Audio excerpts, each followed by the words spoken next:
बिस्मिल्लाहिर्रहमानिर्रहीम। अस्सलाम वालेकुम। आप मेरा यूट्यूब चैनल देख रहे हैं, welcome to my YouTube channel. आज हमने उर्दू को स्टार्ट करना है। तो उर्दू हम कोशिश करेंगे कि 5 लेक्चर्स में मुकम्मल कर लें।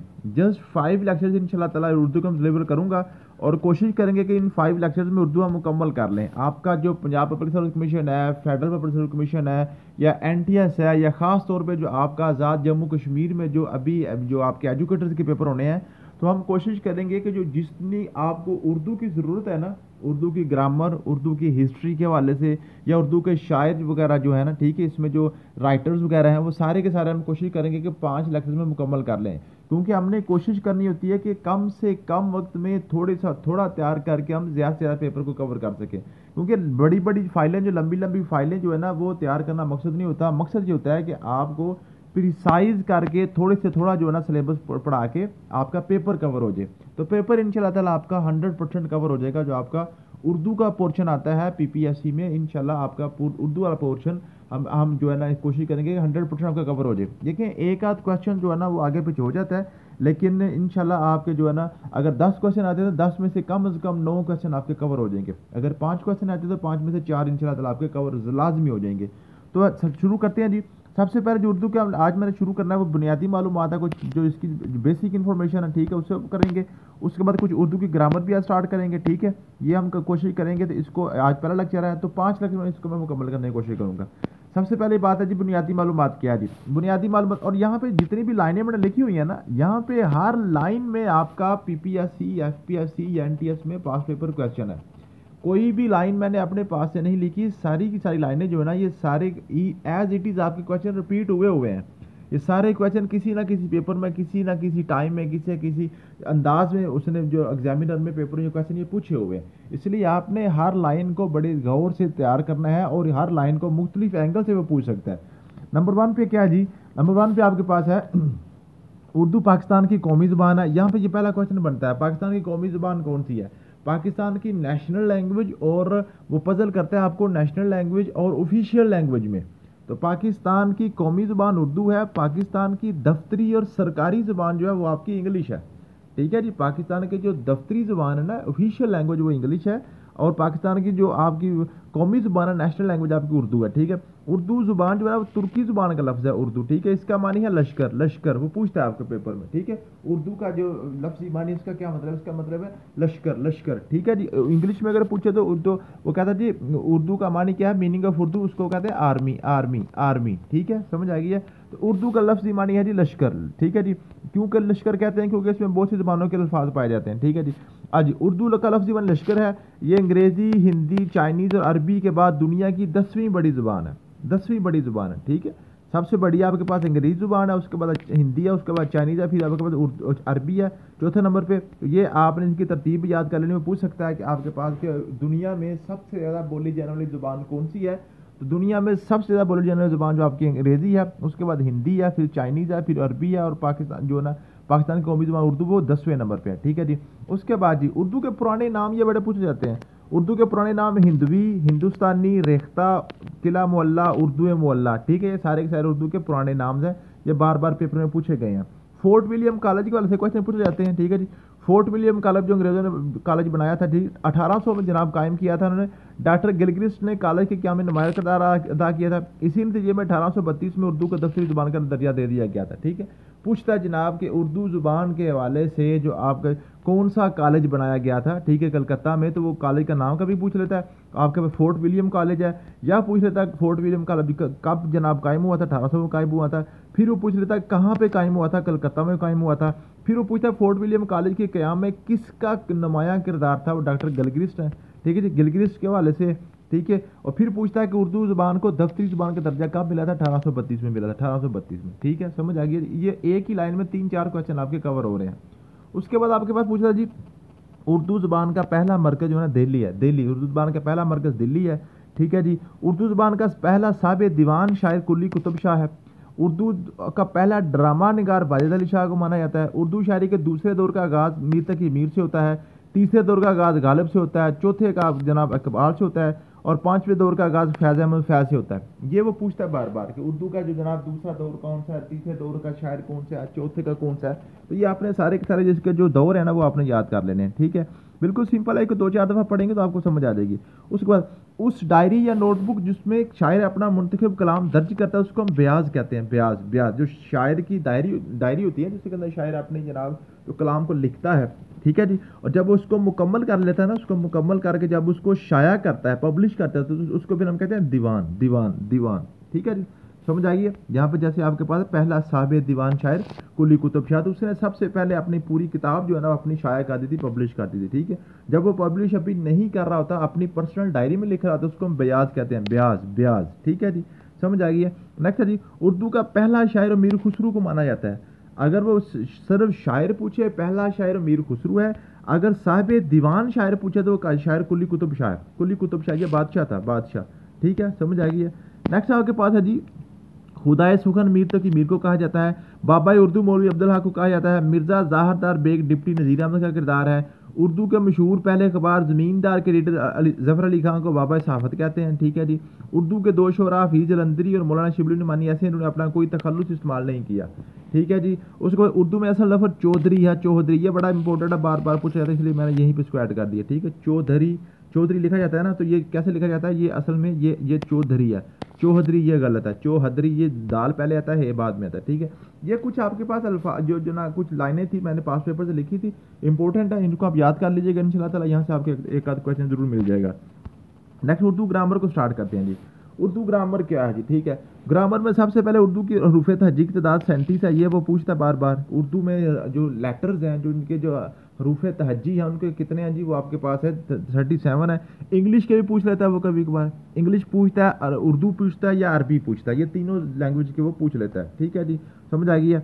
आवाज़ों की तादाद 47 है जी। उर्दू में आवाज़ों की तादाद 47 है, ये आपने याद कर लेना है, ठीक है। ये इंपॉर्टेंट चीज़ें हैं। नेक्स्ट है जी, सौती लिहाज से हरूफ की 2 अक़साम है। सौती लिहाज से, सौत में कहते हैं आवाज़ को, ठीक है।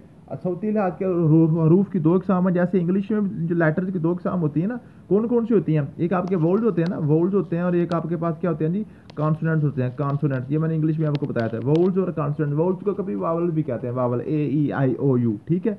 समझ आ गया। इसी तरह उर्दू के भी 2 हैं। सही हरूफ आपके मुसव्वते कहलाते हैं ना, हरूफ इल्लत आपके मुसव्वते कहलाते हैं, मुसव्वते मुसव्वते मुसव्वते मीन आपके वाउल शामिल है, उर्दू के वाउल शामिल है, उर्दू के वाउल्स, ठीक है जी। उर्दू के वाउल्स 4 हैं, कौन से हैं, अलिफ वाओ, छोटी ये और बड़ी ये हरूफ इनको इल्लत कहते हैं, हरूफ इल्लत या मुसव्वते मुसव्वते, ठीक है। और अरबी ज़ुबान के हरूफ आपके पास 29 है, अरबी ज़ुबान के हरूफ आपके पास 29 है, ठीक है जी। उर्दू, इंग्लिश और अरबी तीनों के वो कभी एक बार पूछ लेता है, ठीक है जी। उसके बाद जी, ऐसा कलमा जो अकेला कोई वाज़ेह मानी नहीं रखता हरफ कहलाता है। हरफ हरफ अलिफ, अलिफ लिखा हुआ ना, अलिफ का क्या मतलब है, हमें कोई पता नहीं अलिफ का क्या मतलब है, ठीक है। अलिफ के साथ बे लगा दे अब बन जाता है। अब का मतलब क्या, नौ नौ नौ, ये आप समझ लें कि जो प्रेजेंट को शो कर रहा है, ठीक है। तो ऐसे हरफ जिसको जो अकेला कोई मानी नहीं रखता वो हरफ होता है। अकेला जब 2-4 हरफ आपस में मिलते हैं ना, हरूफ मिलते हैं, फिर कुबामानी लफ्ज़ बनता है, ठीक है जी।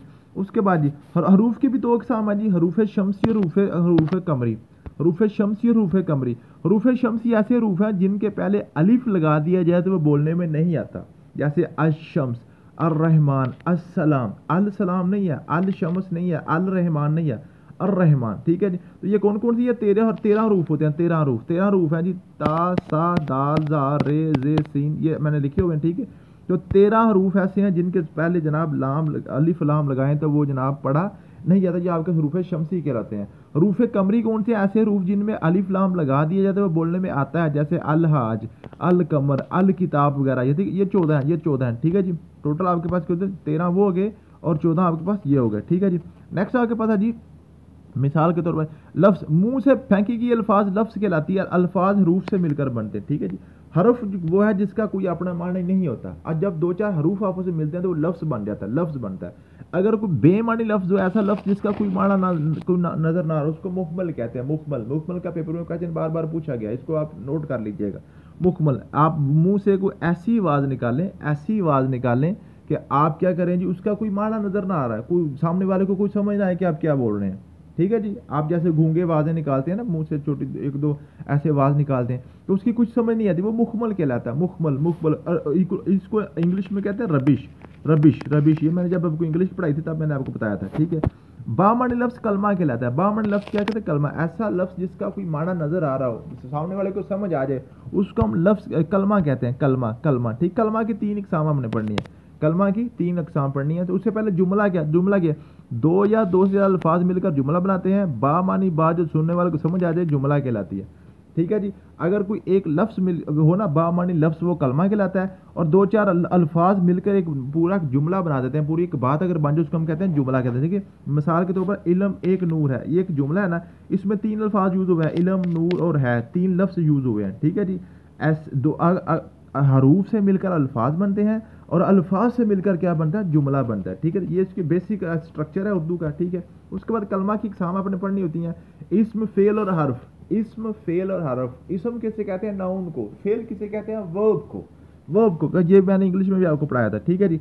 इस्म क्या है? किसी जगह या चीज़ या शख्स की या कफियत के नाम को इस्म कहते हैं। मिसाल के तौर पर शहर, किताब, गमगीन वगैरह, इस इस्म की 2 अक़साम है, इस्म मारफा, इस्म नकरा। इस्म मारफा किसी खास चीज़ को, जिसको हम जो ना इंग्लिश में प्रॉपर नाउन कहते हैं, और इस्म नकरा जिसको हम इंग्लिश में कॉमन नाउन कहते हैं, ठीक है। किसी आम चीज़ के नाम को हम इस्म नकरा कहते हैं, और ख़ास चीज़ के नाम को हम इस्म मारफा कहते हैं। इस्म मारफा वो इस्म होते हैं जिनकी आप जमा नहीं बना सकते, प्लूरल नहीं बना सकते, वो दुनिया में एक ही होता है, वो ख़ास चीज़ होती है, ठीक है। इस्म नकरा उनसे होते हैं जिनके साथ आप उनके और इस तरह की और भी चीज़ें होती हैं, उनकी जमा भी आप बना सकते हैं, वह जमा उसका होता है, ठीक है। जैसे कराची, कराची एक ही है दुनिया में, ठीक, कराची ज़्यादा नहीं है, ये आपका मार्फ है। रैर रावी भी एक ही है, पाकिस्तान भी एक ही है। उसके बाद शहर, शहर तो कई होते हैं, दरिया और कई भी होते हैं, आदमी कई आदमी होते हैं, ठीक है। समझ आएगी ये। तो ये आपके पास इस्म नकरा, इसमें मार्फा, ये आपने याद करने हैं। नेक्स्ट आपके पास इसमें जामद। इसम जामद क्या है? इसम जामद, मसदर और मश्तक, ये 2-3 चीज़ें हैं, ये बड़ी इंपॉर्टेंट है, बार बार पूछता है, ठीक है जी। जामद क्या है? जामद का लफ्ज़ चलता है जमूद से। जमूद, जमूद, जमूद किसे कहते हैं? रुकी हुई चीज़, जो जमी हुई चीज़ होती है। ऐसा इसम जो ना तो किसी से बना हो, ना इससे कोई इसम बन सके, जो जनाब ना हम किसी के ना कोई हमारा। जामद क्या? जमूद से, ना कोई इससे निकले, ना ये जनाब ये खुद किसी से निकला हो, ठीक है। ये आपके इसमें जामद है, ठीक है। जैसे चांद, दरख्त, सड़क वगैरह, ये सारे ये इसमें जामद है, इसमें जामद है। इसमें मसदर क्या? मसदर क्या है? मसदर कहते हैं जैसे निकलने की जगह, निकलने की जगह जिससे कोई और लफ्ज़ निकलता हो, जैसे लिखना से लिखाई, दौड़ना, दौड़ से दौड़ना, खेल से खेलने वाला वगैरह। ये क्या जी? आपके पास इसमें मसदर है, मसदर जहाँ से निकलते हैं अल्फाज। लिखना, लिखना जो है ना, ये आपका इसमें मसदर है। लिखना, लिखना क्या है? ये एक आपकी एक जो जो आपके पास कोई टेक्निक है ना, लिखना क्या होता है? एक आपके पास स्किल है ना, एक महारत है। लिखना एक स्किल होती है जो बच्चों को हम सिखाते हैं, लिखाई सिखाते हैं, उस महारत का नाम आपका लिखना है। लिखना उस महारत, राइटिंग जो है ना, वो उसका नाम है, ठीक है। समझ आ गई है। तो ये इसम है, ये इसम है, इसम है, ठीक है जी। इसको हम जेरंड भी कहते हैं, जेरंड भी कहते हैं इंग्लिश में, इंग्लिश में, ठीक है जी। उसको इसमें मश्तक है। इसमें मश्तक क्या है? जो जो जो खुद किसी से बना हो। देखें, पढ़ना से पढ़ाई है ना, तो पढ़ना आपके पास क्या जी? पढ़ना आपके पास इसम मसदर है, और पढ़ाई क्या है जी? यहाँ पे इसम मश्तक है। या लिखना था ना, लिखना आपके पास मसदर है और लिखाई आपके पास मश्तक है। लिखना मसदर यानी कि निकलने की जगह, जहाँ से कुछ चीज़ निकलती है, और जो चीज़ निकलती है वो आपकी मश्तक है, मश्तक है। मसदर से निकलती है और मश्तक खुद निकलती है, ठीक है जी। उसके बाद क्या? इसमें अलम, इसमें अलम, अलम, अलम, अलम का माने होता है झंडा, झंडा।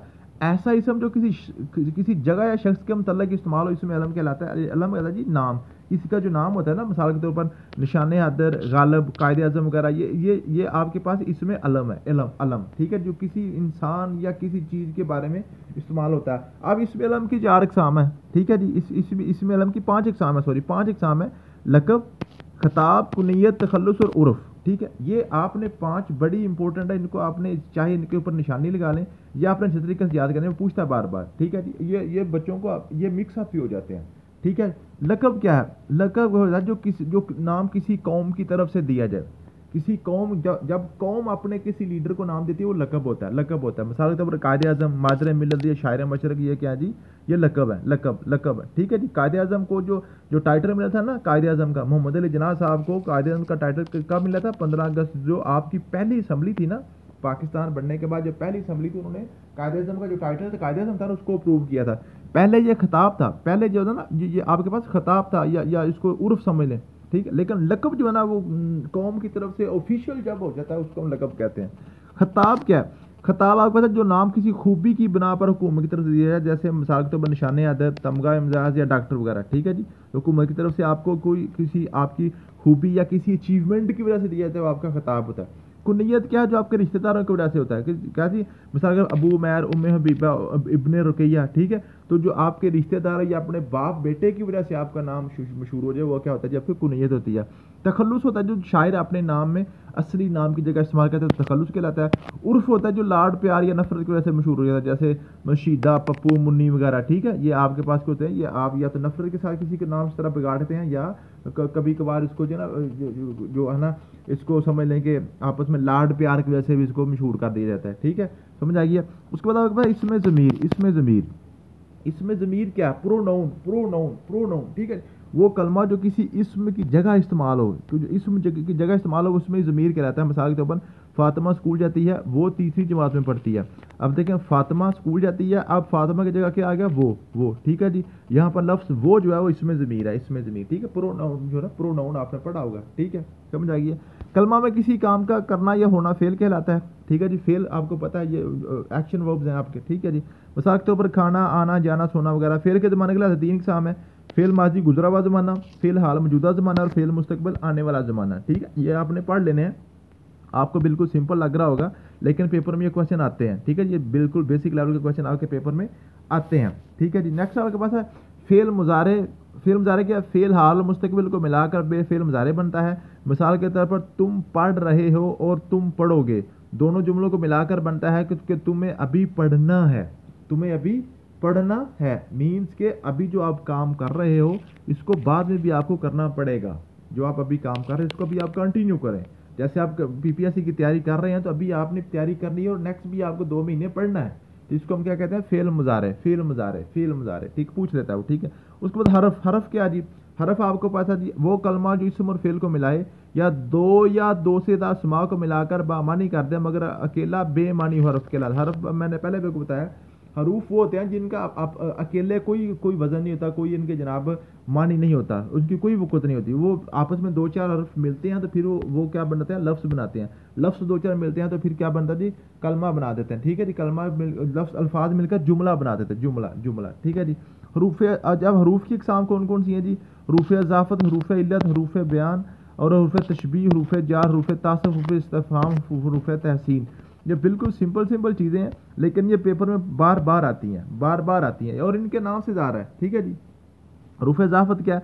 ऐसा हरफ जो 2 अस्मा में ताल्लुक़ पैदा करे। मिसाल के तौर पर असलम का बस्ता, यहाँ पे का जो है ना, का क्या बता रहा है? बस्ता जो है असलम का है, ठीक है जी। बस्ते को असलम की मलकियत ज़ाहिर कर रहा है। यहाँ पे का जो है आपके पास है हरूफ इज़ाफ़त है, लेकिन अकेला का लिख दें कहीं पे, का लिख दें तो का को कोई पता नहीं का ये क्या लिखा हुआ है, ठीक है। लेकिन असलम बस्ता लिख देना, असलम बस्ता, तो लेकिन ये भी आपके पास जो है ना जुमला ठीक नहीं हो रहा है। अगर असलम के दरमियान में का लगा देना, अब यहाँ पे का बड़े काम का हो गया, ठीक है। समझ आ गई है? तो ये अल्फाज आपके पास हरूफ अज़ाफ़त होते हैं, हरूफ अज़ाफ़त। नेक्स्ट है हरूफ इल्लत। हरूफ इल्लत जो ऐसा हरफ या कलमा जो 2 अस्मा को जुमलों को मिलाए। अज़ाफ़त को होते हैं जो आपस में 2 अल्फाज के आपस में तल्लुक़ को बताते हैं, ठीक है। और इल्लत क्या है? जो दोनों को आपस में मिला देते हैं सिर्फ। मिसाल के तौर पर असलम और अकरम, सहरो शहनाज, अंस और मैं, ठीक है। ये दोनों को आपस में मिला रहे हैं, इकट्ठा कर रहे हैं, ठीक है जी। हरफ़े बयान क्या होते हैं जी? हरूफ बयान ऐसे होते हैं जो वजाहत के लिए इस्तेमाल होते हैं। मिसाल के तौर पर उस्ताद ने कहा कि कल छुट्टी है, आज लेक्चर नहीं होगा क्योंकि आज इतवार है, आज वो बेवजह बुखार छुट्टी पर है, ठीक है। तो आप जो अल्फाज किसी की कलमा की वजाहत के लिए इस्तेमाल होते हैं ना, ठीक है जी, वो क्या होते हैं? हरफ़े बयान कहलाते हैं, ठीक है। हरूफ तशबीह ऐसे हरूफ जो किसी चीज़ को दूसरी चीज़ जैसा बयान करने के लिए इस्तेमाल होते हैं। मिसाल के तौर पर वो चांद की तरह प्यारी है, ठीक है। तो की तरह यहाँ पे क्या जी? वो आपके पास हरूफ तशबीह है। तशबीह और इस्तारा को हम बाद में भी बड़े डिटेल से पढ़ेंगे। तशबीह और इस्तारा में क्वेश्चन बड़े ज़्यादा पूछ जाते हैं, ठीक है जी। उसके बाद हरूफ जार है, हरूफ तासुफ है, हरूफ इस्तिफ़हाम है, हरूफ तहसीन है, जो शाबाशी वगैरह के लिए, ये आपने याद कर लेना, ठीक है। उसके बाद आपके पास आता है जी, नेक्स्ट आपके पास है जी 4 आपके पास ये लफ्ज़ होते हैं: तलमी, गज़ल, मतला और मक्ता, ठीक है जी। तलमी, गज़ल, मतला और मक्ता, ये बड़ी चीज़ें इंपॉर्टेंट पूछ जाती हैं जी। तलमी क्या होती है? कलाम में ऐसे अल्फाज जो किसी इस्लामी वाक़या की तरफ इशारा करते हैं वो तलमी कहलाते हैं। मिसाल के तौर पर तूफ़ान नू, खलील, जादू सामरी, आतिश नमरूद वगैरह, ये सारे के सारे क्या है, आतिश नमरूद के पीछे पूरा एक वाक़या है। ठीक है, तो इब्राहिम अलैहिस्सलाम को कैसे कैसे आग में फेंका गया। ठीक है जी। तूफान नूह में पूरा एक पूछे वाक़या था, नूह अलैहिस्सलाम की कौम के ऊपर कैसे अजाब आया था। ठीक है जी। और खलीलुल्लाह कैसे, जादू सामरी, पूरा मूसा अलैहिस्सलाम का एक पूरा वाक़या इसके पीछे। ठीक है, ऐसे अल्फाज जो हमें किसी जो आपके मजहबी वाक़या की तरफ इशारा करते हैं वो तलमी कहलाते हैं, तलमी। और गज़ल क्या जी, गज़ल का मतलब होता है औरतों से बातें करना। शिकार के वक्त हरन के मुंह से निकलने वाली आखिरी आवाज़ को भी गज़ल कहते हैं। तो गज़ल का पूछता है बार बार। ठीक है जी, समझ आ गई है। उसका मतला क्या जी, गज़ल का पहला शेर मतला कहलाता है। ये तुलू से है, इसका हम काफ़ी और हम रदीफ़ होना ज़रूरी है। ठीक है जी, रदीफ़ और काफ़िया भी हम बड़ी डिटेल से पढ़ेंगे। मक्ता क्या जी, गज़ल का आखिरी शेर जिसमें शायर अपना तखल्लुस पाया जाए, मक्ता कहलाता है। और ये कता से है, कता मतलब काट देना, ख़त्म हो जाना। ठीक है जी। तो गज़ल का आखिरी शेर जो होता है उसमें क्या यदि वो मक्ता कहलाता है। मक्ता, उसमें शायर का तखल्लुस भी पाया जाता है। अगर तखल्लुस ना हो तो फिर वो मक्ता नहीं होता। नेक्स्ट जी, नज़म, नसर और सुखन, ये तीन चीज़ें हैं, इनको आपने इनकी डिटेल पढ़नी होती है। नज़म क्या जी, नज़म लफ्ज़ मुनज़्ज़म से है। मुनज़्ज़म क्या जी, इसका मतलब है तरतीब देना। लफ्ज़ नज़म का मतलब है तरतीब देना। इसमें तरतीब से ख्याल को मुसलसल बयान किया जाता है। नज़म में रदीफ़ और काफ़िया का इस्तेमाल किया जाता है। हमद ऐसी नज़म है जिसमें अल्लाह ताला की तारीफ़ बयान की जाती है। नात ऐसी है जिसमें मोहम्मद सल्लल्लाहु अलैहि वसल्लम की तारीफ़ बयान की जाती है। गज़ल का मतलब गज़ाल से निकला, इसका लफ्ज़ की मतलब है औरतों से बातें करना। ठीक है, ये मैंने पहले भी बता दिया। उसके बाद गज़ल का पहला शेर मतला, आखिरी शेर मक्ता। ये पूछता है बार बार वो, हुस्न को चाँद, जवानी को कमल कहते हैं, उसको सूरज जो नजर आता है। ये गज़ल के वाले से एक शेर था। ठीक है, इसको अगर आप पढ़ना चाहें तो पढ़ सकते हैं। ठीक है, समझ आ गई जी। नेक्स्ट आपके पास है जी कसीदा और मुसल्लस और रुबाई, ये बड़े इंपॉर्टेंट है। मक्ता, मखमस, मुसद्दस और मरसिया, सानेट, मसमद, हाईकोर्ट, मसनवी और नावल, ये इनको आपने याद, ये निशानी लगा लें। इनमें से पेपर में क्वेश्चन आपका एक लाजमी आना, कोई भी पेपर देने जाए ये आपको हमेशा नजर आते होंगे। ठीक है जी। अब ये क्या है कि ये इंपॉर्टेंट, इसको आपने निशानी लगा लेनी है। कसीदा क्या है, ऐसी नज़म जिसमें बादशाहों या मदू की तारीफ या मजम्मत की जाए। फारसी में कसीदे को चामा भी कहते हैं। उर्दू अदब में कसीदा फारसी दाखिल हुआ। ठीक है जी। तो ये कसीदा जो फारसी से आया था। ठीक है। और कसीदा वो नज़म होती है जिसमें बादशाहों या ममदू की तारीफ या मजम्मत की जाती है, उसको हम कसीदा कहते हैं, कसीदा। ठीक है जी, बादशाहों की तारीफ करना। मुसल्लस, तीन मिसरों पर मुश्तमिल नज़म मुसल्लस कहलाती है। तीन मिसरे जिसकी होती हैं, ठीक है, उसको हम मुसल्लस कहते हैं। रुबाई क्या जी, रुबाई का लफ्ज़ है अरबा कहते हैं चार को, जिसका मतलब है चार। ऐसी नज़म जिसमें पहले, दूसरा और चौथा मिसरा हम काफिया हों और इसमें सिर्फ चार मिसरे हों, और यानी कि दो शेर होते हैं। मीन कि ऐसे एक शेर और ये दो मिसरे मिलकर एक शेर बनाते हैं ना। इसके जनाब एक बांध में चार मिसरे होंगे और दो शेर इकट्ठे लिखे होंगे। ठीक है, उसको हम कहते हैं रुबाई। ठीक है जी, समझ आ गया। ये पूछता है वो पेपर में बार बार। और कता भी चार मिसरों पर होता है, मगर इसका दूसरा और चौथा मिसरा हम काफिया नहीं होते। हम काफिया हम ठीक है जी, समझ आ गई है। तो ये आपके पास है कता और रुबाई में आपने जो इनके दरमियान जो आपके पास जो फ़र्क है ना, वो आपने समझ लेना है। ठीक है जी, वो आपने समझ लेना। ठीक है जी, समझ आ गई है। ये कता का जो ना दूसरा और चौथा मिसरा हम काफिया होते हैं, दूसरा और चौथा। ठीक है, और रुबाई का उसमें भी चार होते हैं। ठीक है जी। मखमस का मतलब होता है पाँच, जिसमें हर बंद पाँच मिसर पर मुश्तमिल होता है, वो आपके पास मखमस होता है। मुसद्दस क्या जी, मुसद्दस किसी तवील नज़म को छः मिसर में बयान करना मुसद्दस कहलाता है। मुसद्दस अली लिखी थी मौलाना ताफसान अली ने। ठीक है जी। मरसिया क्या, इसका लफ्ज़ रसा से है, जिसका माने मुर्दे को रोने और उसको खूबियाँ बयान करने हैं। ठीक है जी, किसी मुर्दे की खूबियाँ बयान करनी है, उसको उसके हवाले से काम करना, उसको मरसिया कहते हैं। सानट के कुल 14 मिसरे होते हैं। ठीक है जी, सानट में टोटल है 14 मिसरे होते हैं। मुसम्मत या मुस्मत, ऐसी नज़म जो कई बंदों में लिखी जाए और एक बांध में मिसरों की तादाद 3 से 10 तक होती है। ठीक है, इसके कई मिसरे होते हैं। ठीक है जी। हाइको सिर्फ जापान से मुतारफ हुई है, इसके अरकान 17 है, इसके मिसरे 3 होते हैं, इसके सिर्फ 3 मिसरे होते हैं। ठीक है जी, ये हाइको है। मसनवी, ऐसी नज़म जिसके हर शेर में दोनों मिसरे हम काफ़ी और हर शेर का अलग अलग काफ़िया हो। ठीक है जी, समझ आ गई है। ऐसी नज़म जिसके हर शेर के दोनों मिसरे हम काफ़िया हो और हर शेर का अलग अलग काफिया होता है। ठीक है, पूरी नज़म है और हर शेर का अलग अलग काफिया होता है। रदीफ़ और काफिया मैं आपको भी बताऊंगा तो आपको समझ आ जाएगी। ये आ गया रदीफ़ और काफिया क्या आ गया जी। शेर के आखिर में हम वजन अल्फाज काफिया के लाते हैं। काफिया और रदीफ़ के वाले से बड़ा पूछता है वो। ठीक है जी, शेर के आखिरी लवाज में हम वजन अल्फाज क्या जी, इब्ने मरियम हुआ करे कोई, मेरे दुखों की दुआ करे कोई, तो यहाँ पे हवा और दुआ हम वजन अल्फाज है। मीन के दोनों को बोला एक तरह से जाता है, ये हम वजन होते हैं। और रदीफ़ होती है जो बिल्कुल सेम, जो अल्फाज आपके रिपीट होते हैं, जैसे लिखा हुआ है ना, इब्ने मरियम हुआ करे कोई, मेरे दुखों की दुआ करे कोई, तो ये कोई दो दफ़ा है ना दोनों शेरों में आखिर में, तो ये रदीफ होती है, ये रदीफ होता है, ये रदीफ। रदीफ वो लफ्ज़ होता है जो आपके शेर के दोनों मिसरों में सेम रिपीट होता है, सेम रिपीट होता है, वो आपका रदीफ होता है। और जो हम आवाज़ जो एक जैसी आवाज़ में रहते हैं वो हमारा काफ़ी होता है, काफ़ी। ठीक है जी। नेक्स्ट आपके पास है जी असनाफ़ नसर। असनाफ़ नसर की अक़साम है जी, किस्से, दास्तान, नावल, अफसाना, ड्रामा, फिल्म, तंज़ मज़ाह वगैरह, ये सारे जनाब नसर की असनाफ़ हैं। उसके बाद असनाफ़ सुखन, सुखन जो है ना सुखन असनाफ़ है, गज़ल, कसीदा, रुबाई, कता, मसनवी, मसमत, रायको। वो पूछ लेता है बताएं जी जो आपके पास रुबाई है ये किसकी सिनफ है, सुखन की है, नसर की है, नज़म की है, तो ये आपने याद कर लेना। ठीक, गज़ल जी ये भी सुखन में आती है। ठीक है जी। उसके बाद उर्दू पढ़ाने के तरीका, तदरीस जो है ना जी, तरकीबी तहजी तरीका, तहलीली तरीका और अरकानी तरीका कौन कौन से है जी। जुज़ से कुल की तरफ, यानी कि हरूफ से अल्फाज की तरफ, पहले आप हरूफ याद कराएं, अलिफ बा ता सा, पूरी आप हरूफ तहजी याद कराएं, फिर आप आगे की तरफ जाएं, फिर आप इसे आगे, इसको हम इंडक्शन मेथड भी इंग्लिश में कहते हैं, इंडक्शन मेथड, इंडक्शन मेथड। उसके बाद आपके पास उसका तहलीली तरीका, तहलीली है कुल से जुज़ की तरफ, कुल से जुज़ यानी कि डिडक्शन मेथड, उर्दू में इसको डिडक्शन मेथड, इंडक्शन और डिडक्शन मेथड मैंने आपको पैडागोजी में बड़ी डिटेल से करवाए हुए हैं। ठीक है जी। मीन्स के पहले आप क्या करें, पूरा लफ्ज़ लिखाएं, बच्चे को ऐसे पूरा लफ्ज़ लिखाएं, फिर कहें इसको काट काट के दिखाएं, इसमें जो इसके रूफ लैदा करो, लाम लैदा करो, फा लैदा करो और जोए लैदा करो।